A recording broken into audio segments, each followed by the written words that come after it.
नमस्कार दोस्तों, स्वागत है आपका। एक दोस्तों अक्सर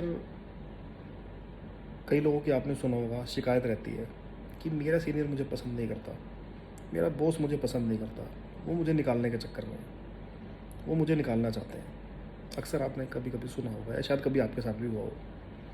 तो दोस्तों ऐसा होता क्यों है? ये लोग इस तरह की बातें क्यों करते हैं? सीनियर उनके खिलाफ क्यों हो जाते हैं जहाँ वो काम करते हैं? उसका रीज़न क्या है? तो दोस्तों आप एक बात मान के चलिए, जहाँ पे आप काम कर रहे हैं, जिस सीनियर ने आपको रखा, वो आपको क्यों निकालना चाहेगा? निकालने के लिए तो रखा नहीं है दोस्तों।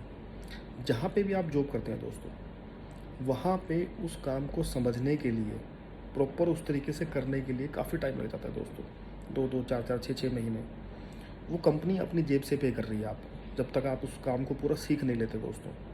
तो ऐसी ही दुनिया में कौन-सी कंपनी होगी दोस्तों, जो 4-6 महीने अपनी पॉकेट से देके जब आप काम को सीख जाओगे तो आपको निकालना चाहेगी? ऐसी कौन-सी कंपनी होगी दोस्तों? ऐसा नहीं है दोस्तों, कोई कंपनी आपको नहीं निकालना चाहेगी। कहीं आपकी मिस्टेक्स रही होंगी, कहीं ब्लंडर मिस्टेक्स होंगी, जिन वजह से कंपनी ने आपको समझाया भी होगा दोस्तों कई बार। कई बार बताने की कोशिश भी की होगी कि आप कहाँ गलत कर रहे हो, उसको थोड़ा ठीक कीजिए, समझाया भी होगा प्यार से भी, डाँट के भी, किसी भी तरीके से। तो दोस्तों वो पूरी कोशिश करेंगे कि आप ना जाओ, वो कभी ना आपको निकालने के पक्ष में नहीं होंगे। किसी भी कंपनी के लिए किसी भी एम्प्लॉई को सिस्टम से बाहर करना, वो सबसे लास्ट ऑप्शन होता है दोस्तों, सबसे लास्ट ऑप्शन। जब वो मजबूर हो जाते हैं कि अब इस इंसान को समझाया नहीं जा सकता, ना वो मेरी मान रहा है, ना वो अपने सीनियर की मान रहा है, ना वो किसी और की मान रहा है। तो जब किसी की नहीं मानेगा दोस्तों, तो फिर ऑप्शन लास्ट यही बचता है कि अब हमें रिप्लेस करना पड़ेगा दोस्तों। कहीं भी किसी भी कंपनी में दोस्तों किसी भी एम्प्लॉय को रिप्लेस करना सबसे मुश्किल काम होता है।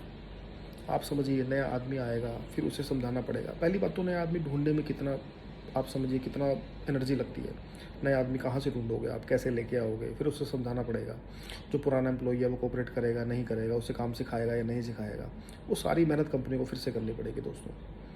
तो मैं यही एक दोस्तों, आप खुद सोच के देखिए, आप कंपनी रन कर रहे हैं, क्या आप किसी को निकालना चाहोगे इस तरीके से? आप बार-बार लोगों को रखोगे, निकालोगे, आपके लिए मुश्किलें बढ़ेंगी दोस्तों, आपके लिए परेशानी बढ़ेगी। तो इसलिए दोस्तों मैं यही कहना चाहूँगा, अपने माइंड में ये मत रखिए कि मुझे कंपनी निकालना चाहती है, मेरे सीनियर मुझे निकालना चाहते हैं। अगर वो निकालना चाहते हैं दोस्तों, तो उसमें कहीं न कहीं आपकी मिस्टेक्स होंगी, अपनी मिस्टेक को ठीक कीजिए। अगर आज भी आप ठीक कर लेते हैं दोस्तों, तो कल से आप देखेंगे काफ़ी कुछ चेंज आपको नज़र आएगा कि नहीं यार, जैसे मैंने अपने अंदर चेंज किया तो कहीं न कहीं बाकी चीज़ें भी चेंज हो रही हैं। तो ये मेरा एक एडवाइस है दोस्तों आपको कि आप ऐसी गलतियाँ ना करें और गलतियों का ढेर मत लगाएँ कि कंपनी मजबूर हो जाए आपको निकालने के लिए दोस्तों। क्योंकि ठोकर लगेगी, फिर आप नेक्स्ट कंपनी में जाओगे, फिर वहाँ जाके फिर आपको नए सिरे से काम करना पड़ेगा दोस्तों। तो ये मेरी एडवाइस है दोस्तों, थोड़ा-सा सोच समझ के चलें। कहीं भी कोई गलती हो रही है, कुछ आपको बताया जा रहा है, आप ध्यान से सुनें उसको। इग्नोर ना करें कि मेरा सीनियर मुझे कुछ कह रहा है, अरे यार इसका तो काम है, ये तो बोलता रहता है, कुछ भी कहता रहता है, मैं जाऊँगा फिर कुछ ना कुछ बोलेगा। ऐसी बातें मत कीजिए दोस्तों। अगर वो कह रहे हैं आपके भले के लिए कह रहे हैं, आज वो प्यार से समझा रहे हैं, 1 बार 2 बार 3 से प्यार से समझाएंगे आपको दोस्तों, फिर हो सकता है कभी ना कभी डांटना पड़े आपको। और डेली डेली डांटने वाला सिस्टम देखो ठीक नहीं होता दोस्तों। कहीं ना कहीं आपको भी बुरा लगता है, आपकी भी कहीं ना कहीं इज्जत है दोस्तों, है ना? तो आपकी रिस्पेक्ट को भी ठेस लगती है दोस्तों, और सीनियर को भी बुरा लगता है, उसको भी अच्छा नहीं लगता कि मैंने यार इसको कह दिया, तो वो कहीं ना कहीं सोचता है दोस्तों। तो मेरी यही रिक्वेस्ट है दोस्तों, थोड़ा सा इस चीज़ पे ध्यान दें।